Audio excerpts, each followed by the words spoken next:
గురుదేవ్. నా పేరు ఏ యోగిత. నేను విద్యార్థి ఫౌండేషన్ చారిటబుల్ ట్రస్ట్ విద్యార్థి గురుకులంలో 4వ తరగతి చదువుతున్నాను. ఈ రోజు అనగా డిసెంబర్ 1న ప్రపంచ ఎయిడ్స్ దినోత్సవం జరుపుకుంటారు. HIV ఎయిడ్స్ అనేది గురించి ప్రజలకు అవగాహన పెంచడానికి, ఎయిడ్స్ సంబంధిత వ్యాధులతో మరణించిన వారిని సత్కరిస్తూ మరియు వైరస్ తో జీవించే వారిపై ఉన్న కాలంకాన్ని అంతం చేయడానికి పనిచేస్తుంది.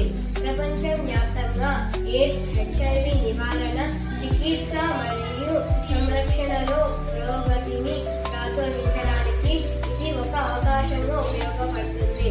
ఎర్ర రిబ్బన్ అనేది HIV ఎయిడ్స్ అవగాహన మరియు సంఘీభావానికి విశ్వవ్యాప్తంగా గుర్తించబడిన చిహ్నం. ఎయిడ్స్ పై అవగాహన పెంచుతూ ప్రతి ఒక్కరూ జీవితంలో ఆరోగ్యం వెలుగులు నింపాలని మనస్ఫూర్తిగా కోరుకుంటున్నాం. జై గురుదేవ్.